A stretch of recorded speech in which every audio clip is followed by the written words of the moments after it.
Hello and welcome to this talk about Biggleswade's mysterious tunnels. I'm Nat Doig and I am the presenter of Weird in the Wade podcast. More on that in a moment. But I have given this talk in Biggleswade now twice to the Women's Institute in the autumn of last year. And just this Monday, 128 people turned up to hear me talk about the mysterious tunnels at Biggleswade History Society. But I know many of you live in other parts of the country and even the world and would like to hear the presentation. So I'm going to give that presentation now, just as I would if I was giving the talk live.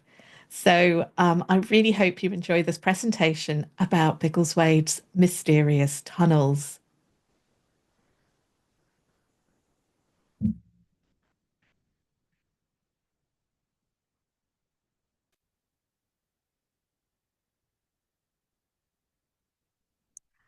Hi.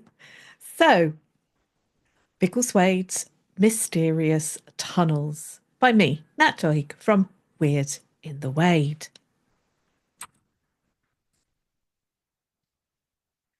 So here's a picture of me winning an award. A lot has happened in the last year for me and for Weird in the Wade. And when I gave this presentation on Monday to the Biggleswade History Society, it was a year since I had been to see them. Previously, where I had spoken about the Great Fire of Biggleswade. This time, obviously, I was talking about the mysterious tunnels. So, for those of you who may not know about Weird in the Wade, it is a podcast about all that's weird, wonderful, and a little off kilter in the town of Biggleswade in Bedfordshire and its surrounding area. And sometimes I do go further afield as well. But today we're going to be focusing on Biggleswade, and I have covered the mysterious tunnels in an episode of Weird in the Wade, and I will put links below in the description of this video. But today's talk is focused on the history more than the spookiness or paranormal.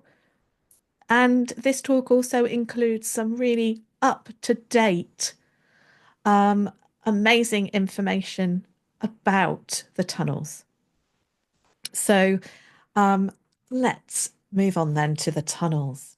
So, most people in Biggleswade realise that there are, or have heard rumours at least, that there are tunnels beneath the town. As a child growing up nearby in Henlow, I used to come to the library in Biggleswade, and I knew that there were rumours of tunnels underneath the town. Because quite often I would attend sort of holiday talks during the school holidays, those tours, and they would often talk about the tunnels underneath Biggleswade, as well as the tunnels underneath a nearby town called Hitchin, where I also used to go to the library. And the rumours that you used to hear about the tunnels were that they had been built by monks in the 16th century and had been used to hide Catholics who were escaping persecution. There was also stories that body snatchers had used the tunnels in order to steal bodies away from the cemetery in Biggleswade or the churchyard, and then had transported those bodies down to London to be dissected by medical students in the late 18th and 19th century. And the other rumour was that these tunnels were used for smuggling. Now, I'll give you some spoiler alerts very early on. If you want to listen to the Body Snatchers episode of Weird in the Wade, then I'm not going to give too much away here in saying that we did have body snatchers in Biggleswade. They only struck once, and they didn't use the tunnels. If they had used the tunnels, then I think they might have got away with snatching the bodies. But the body that they chose, they were caught with, and they were drummed out of town and they were prosecuted. So body snatchers didn't return to Biggleswade after that incident in 1827.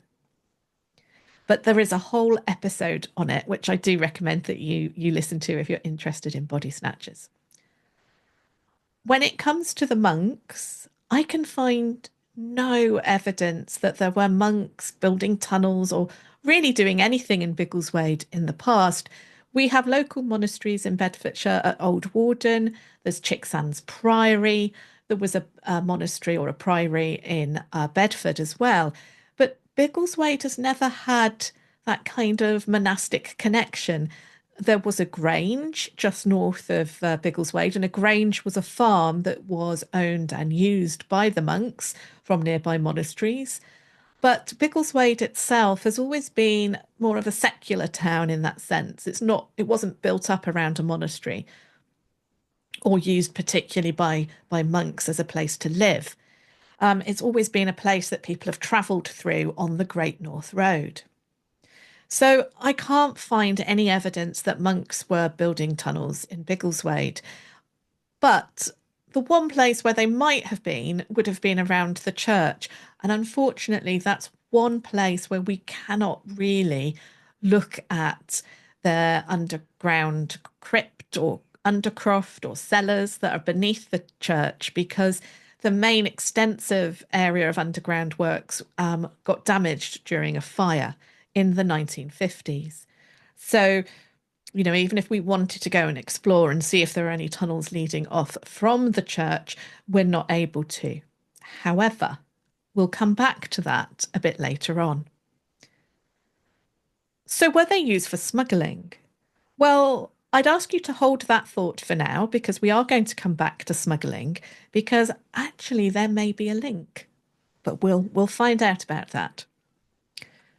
So, what do we know about Biggleswade's tunnels? Well, I got interested in it a few years ago before I was doing the podcast, just because I saw a post on our local Facebook group, We Love Biggleswade, from a lady called Beverley who had been researching the tunnels as a school project for her children. So, when I decided that I was going to cover the tunnels in the podcast, I got in touch with Beverley, and she met with me last year and had drawn for me this map, which is on the screen. Now, I'm not expecting people to be able to read this map in detail, but what Beverley had done with her children was absolutely fantastic. She had been to just about every single high street business and the businesses along Shortmead Street in Biggleswade to ask them if they had underground cellars and if any of those cellars had got bricked up doorways. And from looking at where these bricked up doorways were within the cellars, she was able to map out where she thought the tunnels went. And basically, where the tunnels were heading were from the top of from the top of Shortmead Street, where you have Ivelberry, which is now Millennium House. We'll look at Ivelberry in a bit more detail later, but that's at the north of Shortmead Street on the west side of the road. And then running all the way along Shortmead Street, right down to the Conservative Club, she identified that there were tunnel entrances in the cellars in buildings along that street. She also identified that there were many buildings on the High Street and the Market Square, which also had underground cellars with bricked up doorways in them. And that went all the way along the High Street, right to the far end, where we now have a building which includes a burger shack and Domino's pizzas and a opticians in it. And it used to be Camden House School in the 19th century. But before that, I believe it was a wine merchant's. So one of the things that was interesting straight away, looking at Beverley's map when I met with her last year, is that there were definitely links with many of the pubs and the old inns. That many of the buildings that are no longer pubs, like Boots, that used to be where the Catherine Wheel pub was in the 19th century, there appeared to be cellars with bricked up doorways. So that came across very clearly that there seemed to be a pub link. But then again, in the past, there were so many pubs in Biggleswade.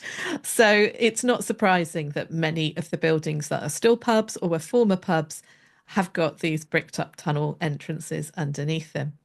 But there was also some large houses along Shortmead Street. So they weren't pubs. The Conservative Club wasn't a pub.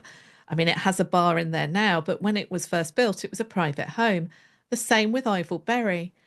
And it turns out that they were both wharves. So they were where there were warehouses and boats along the River Ivel, barges could um, dock and have goods taken on and off them at those wharves. And in fact, there were three.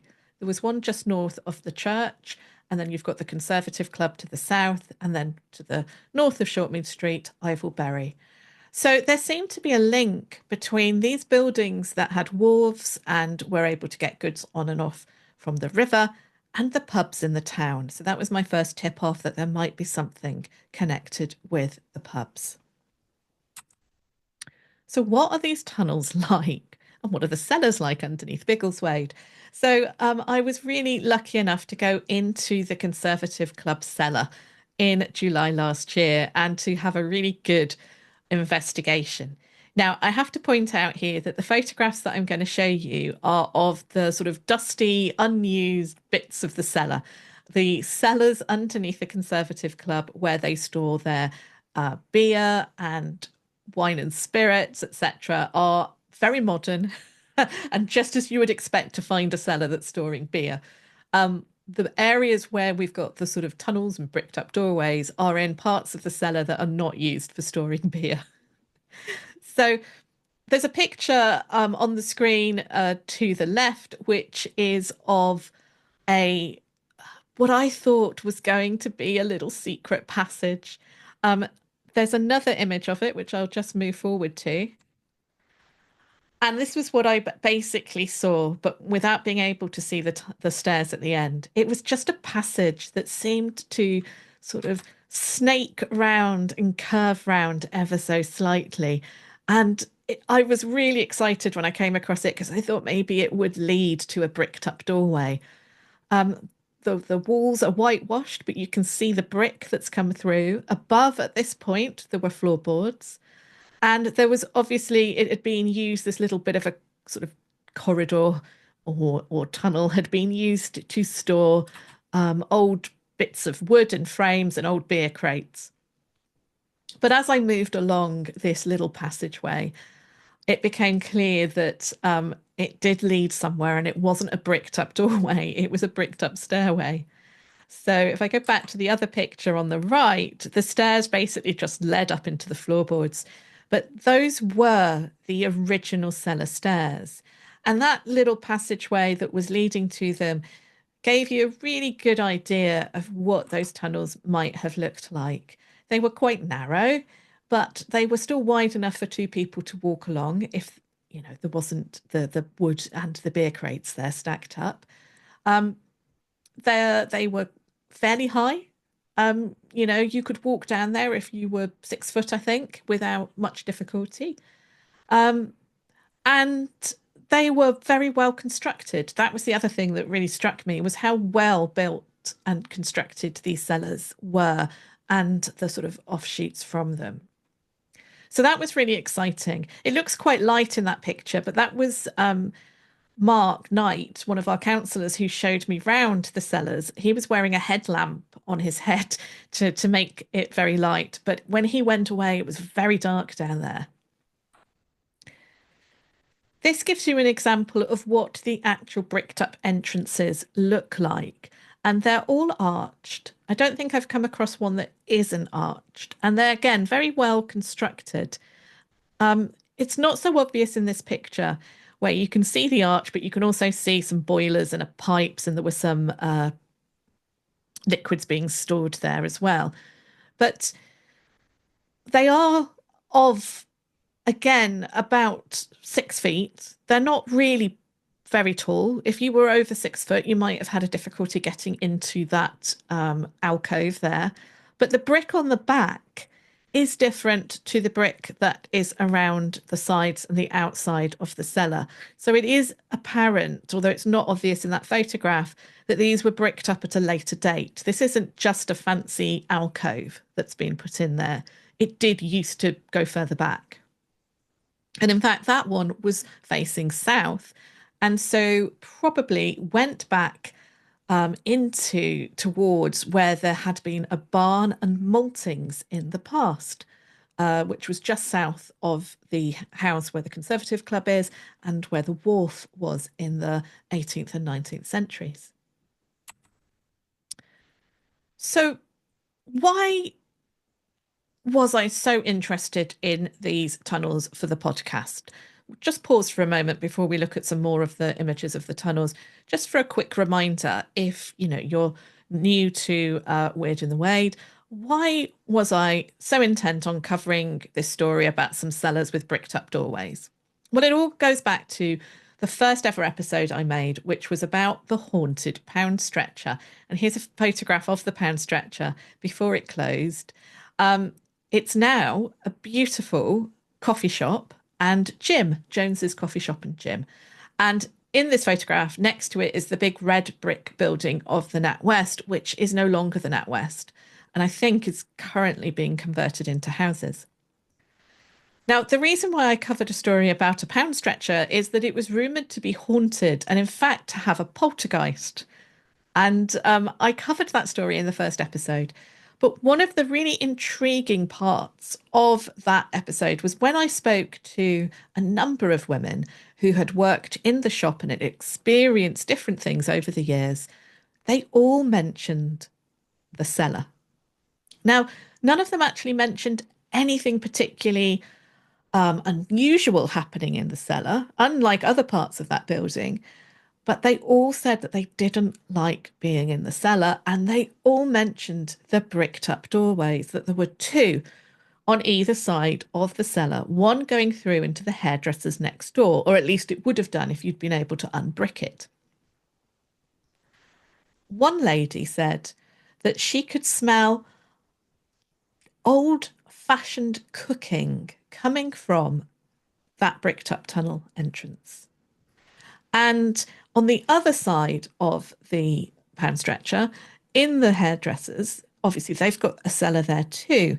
And I've heard stories that, again, people feel a little bit uncomfortable going into that cellar if they need to go down there for similar reasons, that it just feels a bit spooky and off. I mean, many cellars generally do, but there have been a lot of stories about these cellars, but nothing specific.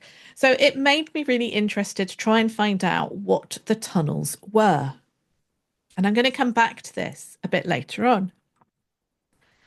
So if you'd followed the cellars along, you would eventually get to the Crown Inn, and it's one of Biggleswade's most established and oldest pubs. It's not the oldest that still exists, but the Crown was standing in this position a long time ago. The building that's there currently dates back from just after 1785, because this is where the Great Fire of Biggleswade started in 1785, and it was rebuilt soon after that devastating fire destroyed it. And actually, there is a connection with the Great Fire of Biggleswade and why these tunnels were built, which I will get onto in a moment. I'm sorry, I'm just going to have a sip of my tea.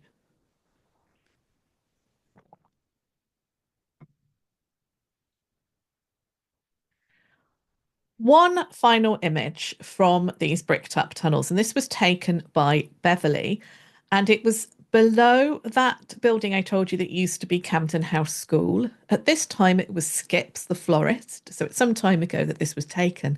It's now the Burger Shack, and the cellar underneath what was Skips the florist and is now the Burger Shack had one of these bricked up entrances. And you get a really good image here of how well built they are. They're curved, they've got really, good solid brick that's been put in there and been built up.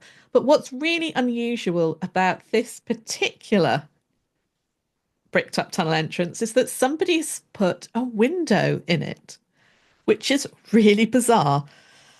And it's clear that what's behind it goes back a little bit further. And there are different coloured bricks behind it. So again, it looks like it was bricked up, fairly recently, or at least not when it was originally built. But why there's a window there, I do not know. And it does make it seem really curious. Now, this particular one, this example here, does look like it could have been originally built to use for storage, or maybe, was like some kind of alcove. But I'm assured by those that have actually seen it that no, it is a tunnel that was sort of bricked up, and it's been sort of changed and added to, and that window obviously has been put in at some point. So I said there was a connection to the fire, and there's also a connection to a man named Samuel Wells. In fact, three men named Samuel Wells.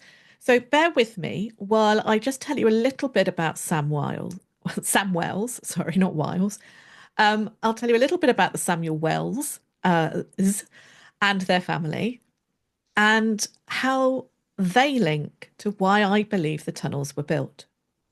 So the first Samuel Wells was a gamekeeper, and he worked outside of Biggleswade, between Baldock and Biggleswade, and his family were from Ashwell.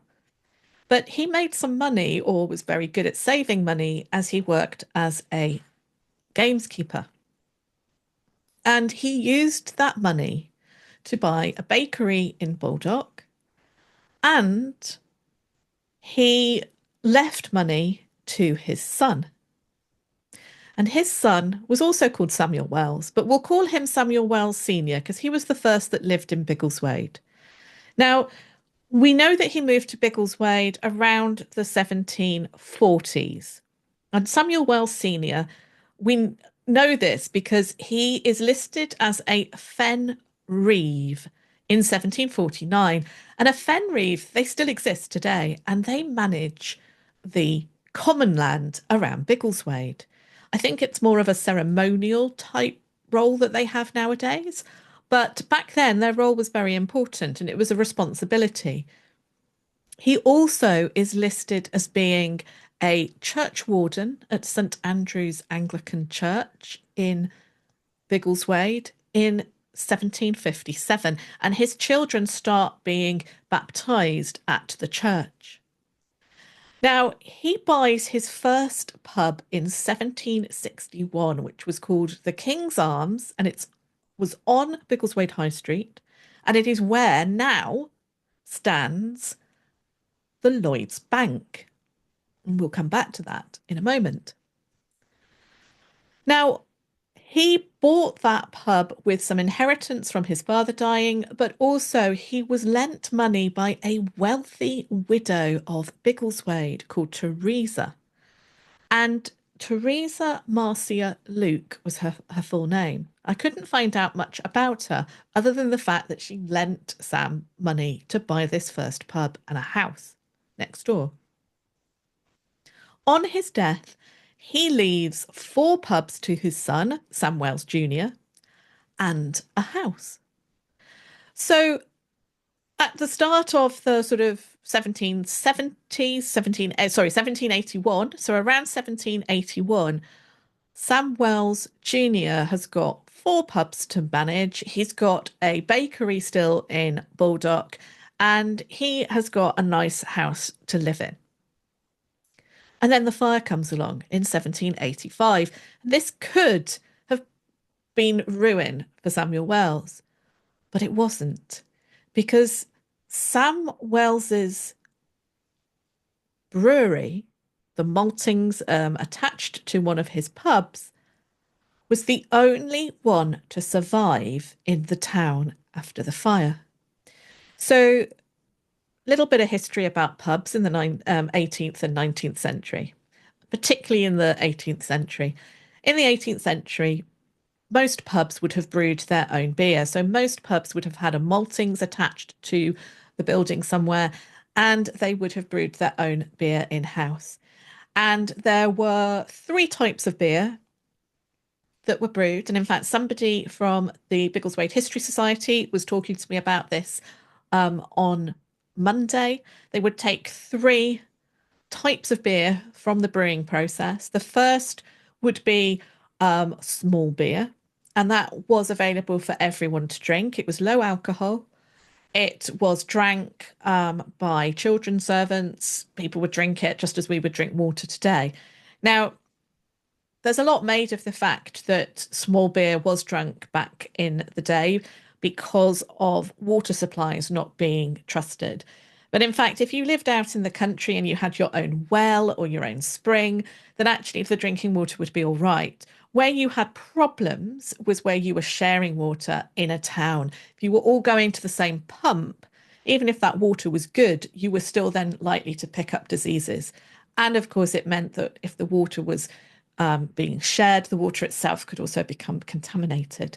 So drinking small beer was a safe way to make sure, particularly if you lived in a town or a city, that the stuff you were drinking was safe and wasn't full of germs. So small beer was very important.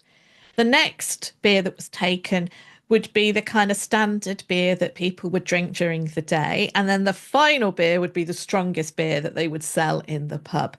And that would be the kind of beer you would get drunk on. So these types of beer were brewed in-house in most pubs. There were some towns across the country that had breweries where the brewery itself would provide beer to some of the pubs or all of the pubs.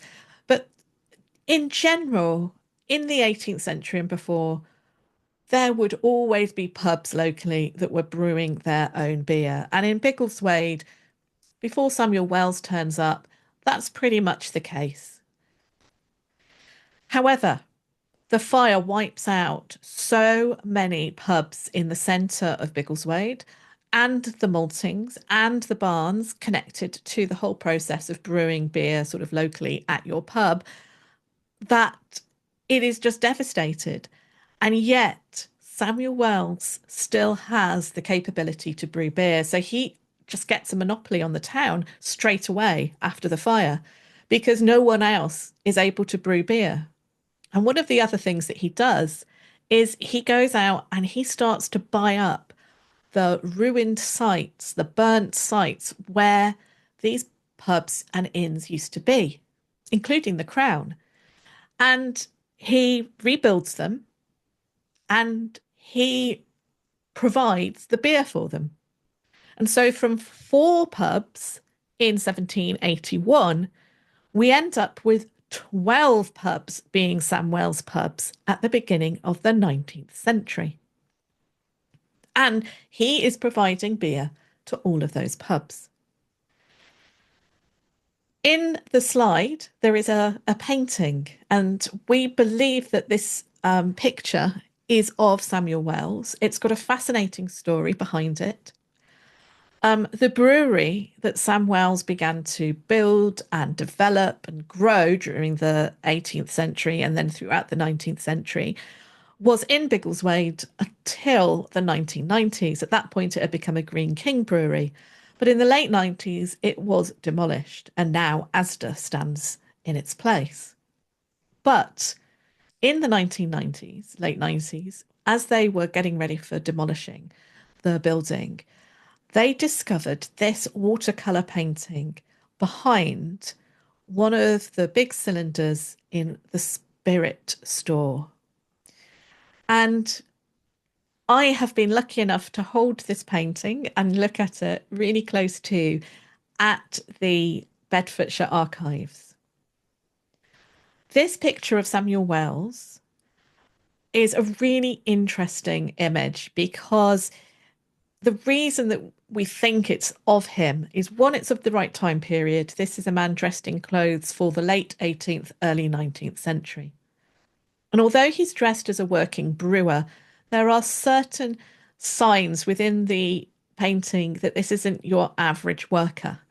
He's got these delightful ribbed turquoise stockings, which are quite fancy.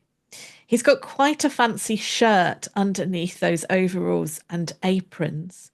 And most impressively, he's got a beautiful sort of silk neckerchief or cravat at his neck. And it is the most beautiful indigo colour. When you actually see it in real life, it really pops out of the painting, as do his eyes. Now, it's quite a naive painting in many ways. It's not one of these grand, oil paintings of an industrialist. It's very much like I'm a man of the people. I'm a man who works in the brewery alongside you. And I think, that's what it's there to remind the workers of. This might be your boss, but he's not pretentious and he's there with you working. So I really like this painting and I really hope it is Samuel Wells Jr. So as he's buying up all these pubs, and he ends up with 12 in the early 19th century. He's also buying up land and houses, and he buys Ivelberry, which we will come back to in a moment.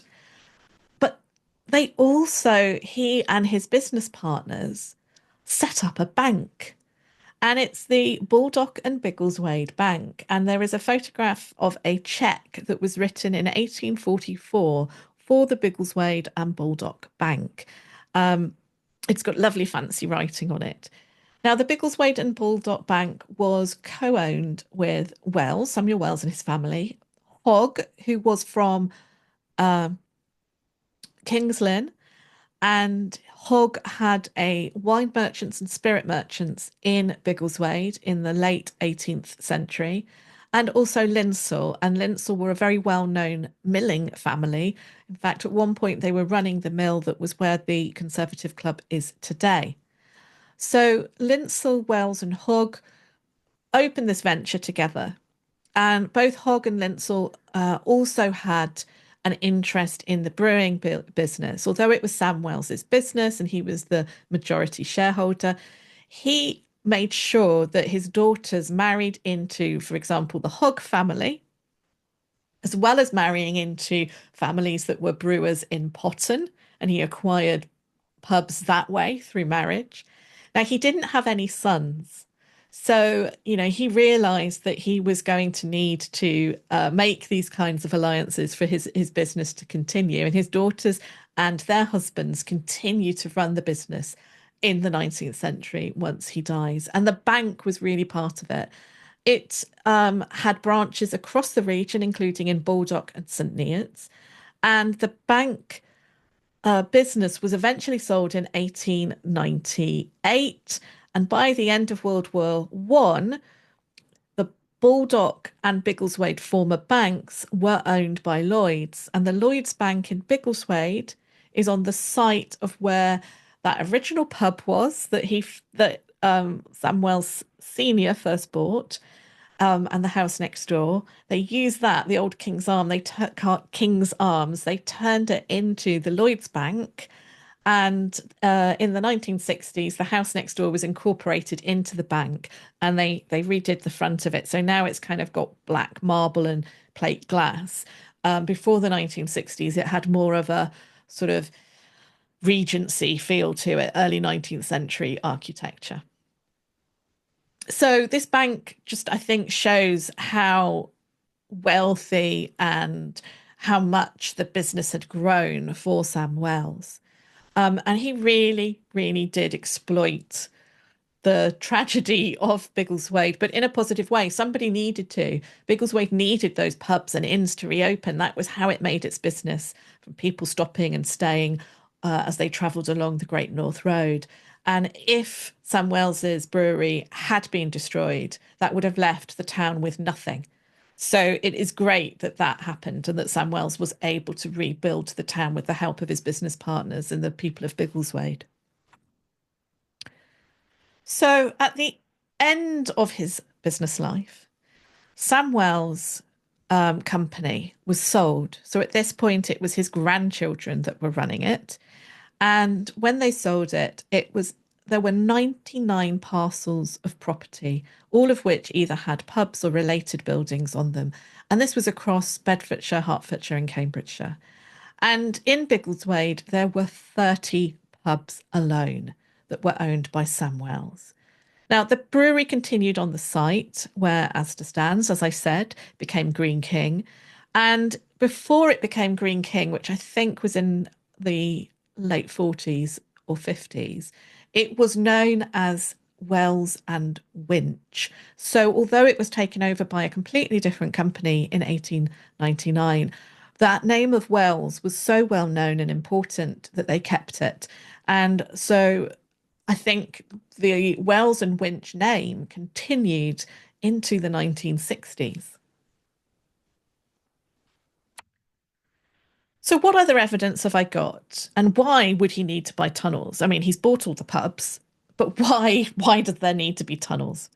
And one of the clues to this is in this building, which is called Ivelbury, originally when it was built. It's known as the Drill Hall.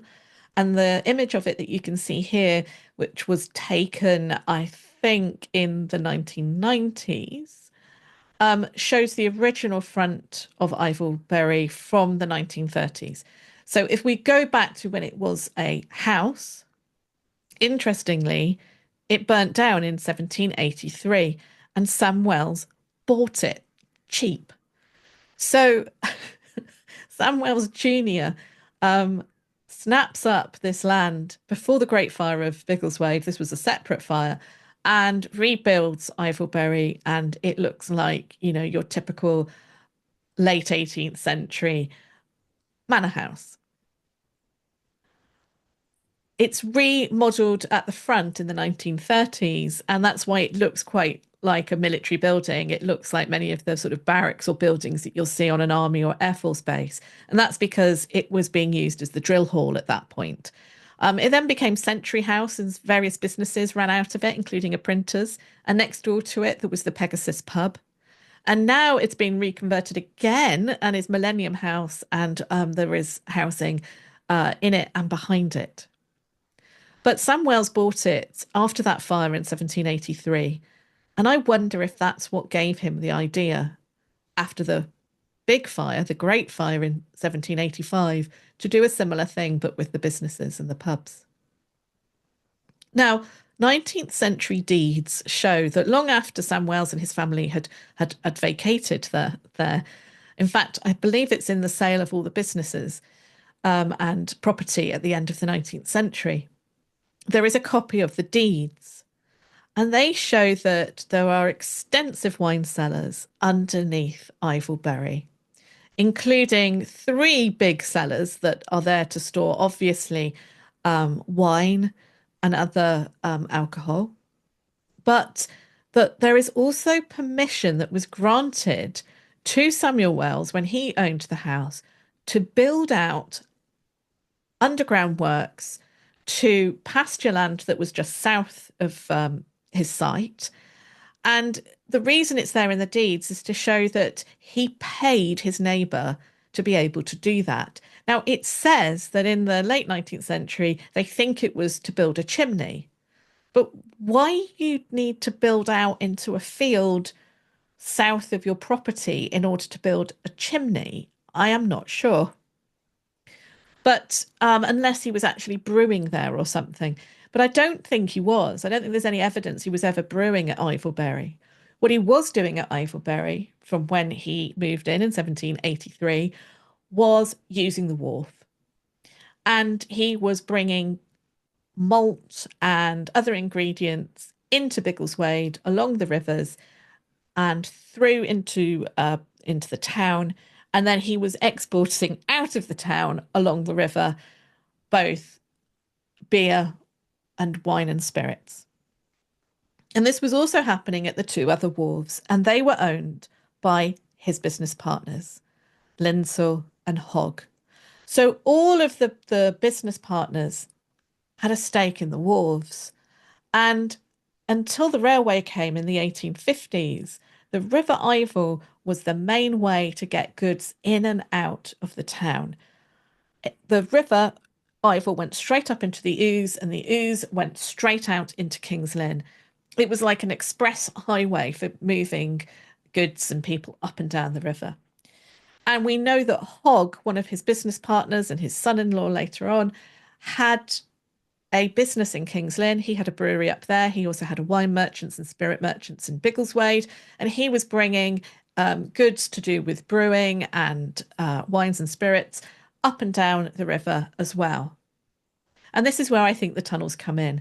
Because I think that if you're bringing in ingredients to get to your brewery, and if you're taking things, beer and spirits out of the town, then actually transporting them through tunnels might make more sense.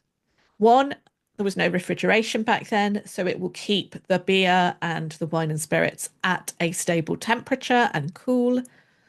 And also, it meant that if he linked up his various pubs as well as his brewery to the wharves, then they could get and store supplies that they needed, barrels of beer, etc., in these tunnels, move them along the tunnels into the cellars under the pubs much more easily than if he was having to unload them and load them from carts.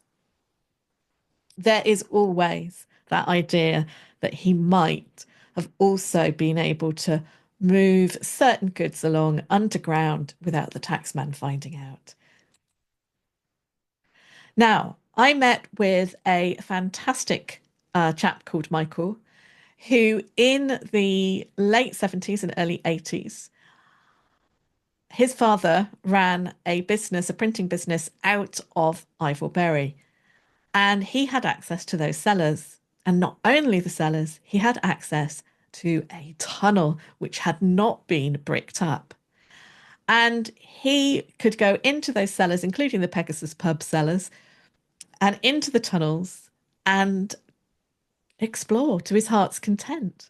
He would take his torch, he would grab a bottle of Coke and a bag of crisps from the Pegasus pub, and he would go exploring. He told me that he would pretend to be a pirate. But what he told me he saw in that tunnel was fascinating. So this is a image. I'm just going to go forward to here because this ties in with what Michael said he could see. One of the things that Michael explored. So not long after leaving the cellar in the tunnel, Michael said there was a junction, and you could either turn right and head down towards the river, or you could carry straight on. So let's take the turning straight down to the river. And what he said was you didn't need to go very far because he was already at Ivorbury to reach the river. And when he got to the river, there was an opening into the river. It was a round opening which had bars in front of it. And it was quite big. It was quite a big opening. And you could look down onto the river from it. Now, he in the summer pointed out to me exactly where that was. And when I went back in the winter and the vegetation had died back, what did I find but a modern looking culvert put in front of, there's definitely a pipe there. We've got a concrete covering and then a hole where there would be a pipe. So either you would think that there's something that's draining out into the water, or possibly if the water level rises quite high, it could drain into it. Now, it's exactly where Michael said that the entrance was. And in fact, behind it, although it's hard to see in this image, I'm going to go down with a better camera. Behind this modern bit of concrete with the hole in it, so there's clearly something behind there, that's like I say, a pipe or a tunnel. But behind that, there are some old bricks that have got actually netting put over them. So I think they might be unstable. If you took those bricks away and that concrete, you've got an opening there, which would make absolute sense for if you were loading barrels and things in and out of barges into some kind of tunnel.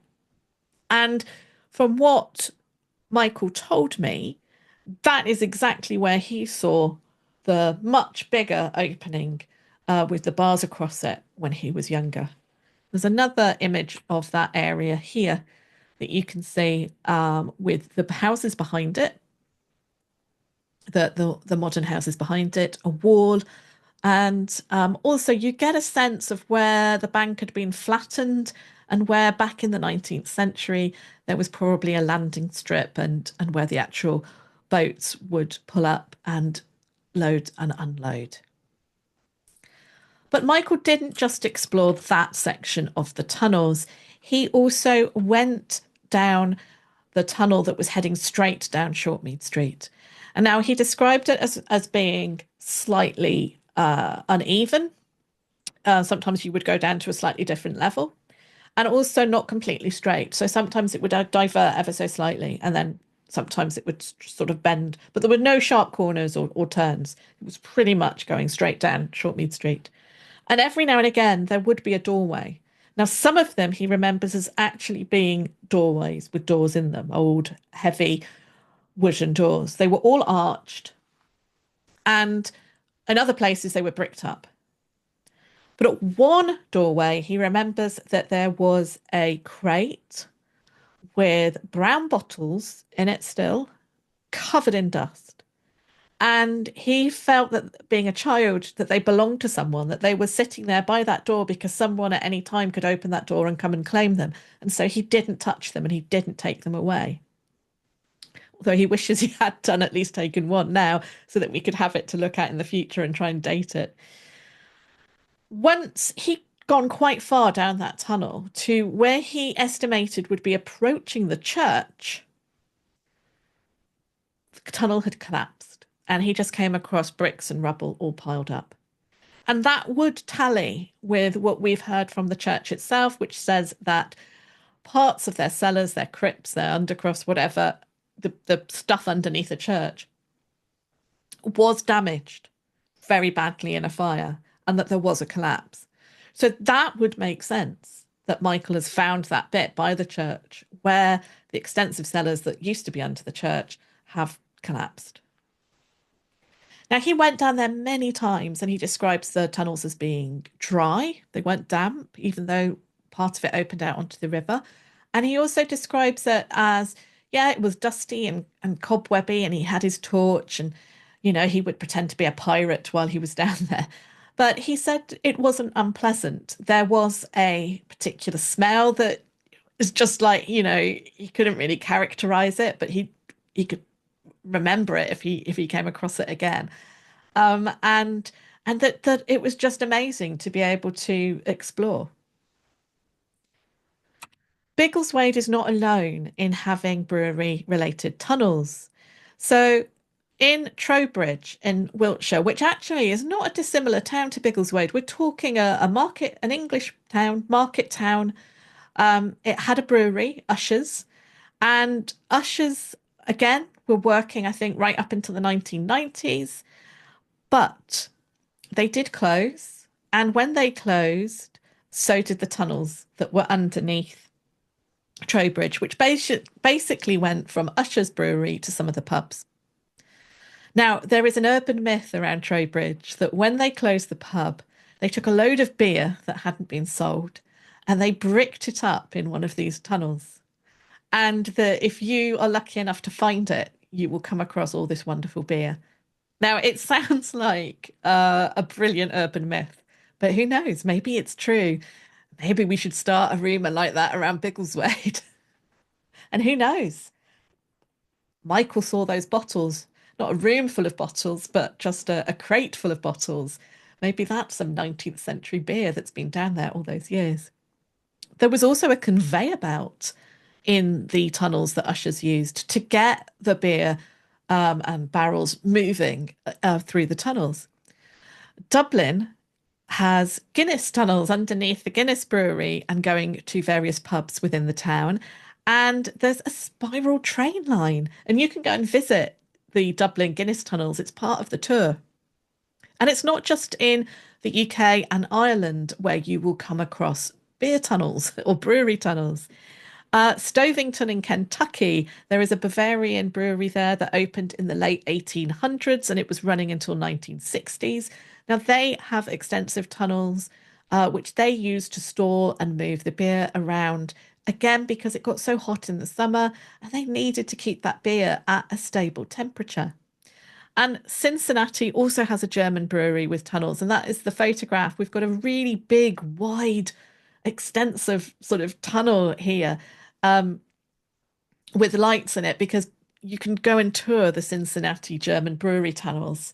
They too, I think, had a form of conveyor belt or railway. Now, one of the things that Michael told me about in connection to his exploration of the Shortmead Street tunnel was that there were round hoops or loops coming out of the wall high up. And he wondered if they were there to put torches in.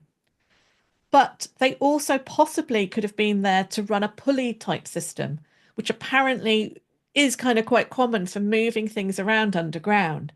So there could have been a pulley type system for moving the barrels, the beer barrels around underground in the Biggleswade tunnels as well. So finding the image of the culvert and what looks like a sort of bricked up larger maybe entrance behind it really does help kind of cement that idea that the tunnel did come out onto the river and it is where the wharf was. And finally, it's not very clear to see, but this is also on my blog, weirdinthewade.blog. You can go and view it there. There is a map which shows in purple the route of the tunnels along Shortmead Street, past the church, down to the Conservative Club, and then along the High Street and out to the Market Square. Now, one piece of evidence that I also need to just very quickly tell you is about the crossing at Abbott's Walk, which hopefully, if I can get my pointer to work, Abbott's Walk comes out about here, where I've got this purple line, and leads to the old brewery site, which is where Asda is today.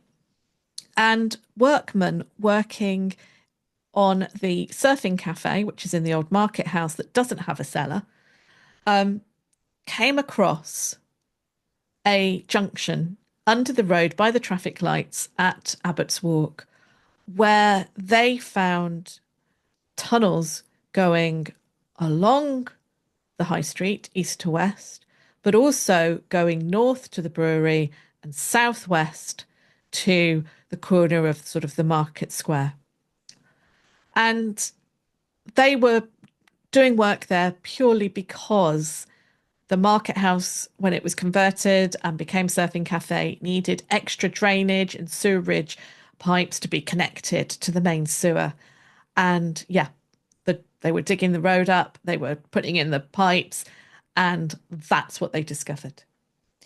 So why aren't they open now? Why did they all get bricked up? There's a couple of reasons, the main one being health and safety. We think that some of it started in the Second World War or after the Second World War. So some of the cellars and tunnels were used, particularly, we believe, in the market square as an air raid shelter. But after the war, it was seen that actually it wasn't really a safe place for people to go, particularly children. And obviously, they knew that the tunnels were there because they were being used in the war as air raid shelters. So we think that some of them then were bricked up and that certain businesses and pubs and just private homes decided that they didn't really want to have a tunnel network. It's not very secure. So a lot of the private properties began to brick up their tunnels in their cellars. And then we get to the 1980s and 90s when the new bus station was being built in Biggleswade and more tunnel entrances were discovered. And then the council really did have a sort of concerted effort to go out to businesses and private houses and ask them to brick up the tunnels for safety reasons. And in fact, that's why the one at Ivelbury ended up being bricked up. And the final cellar that was still left open but didn't have any tunnels leading from it anymore was finally closed up and filled in only a few years ago when Millennium House was built. And Michael actually got a chance to go down there before they closed it all up. The builders let him in. And, you know, he was really pleased that he could go down there again. So thank you so much for listening today to me. I really do appreciate it. I'm just going to try and get out of this. and to stop sharing my screen. So hopefully you can see me again. Thank you so much for watching this presentation and listening. I'm sorry it's been a bit rough around the edges, a bit like me, but I hope it's been enjoyable. And as I said in the description, I will share links to the episodes where you can listen to the episode about the body snatchers and the one about the tunnels themselves. And there's live recordings of me down in those tunnels with some of my listeners who came along with me, and Mark, the councillor from the town council, who came along, and we just had a wonderful time in those cellars exploring. So I will put links so that you can go and find those. And there's also a blog with more information on as well that I will share. So thank you so much for listening. I really and watching. I really appreciate it.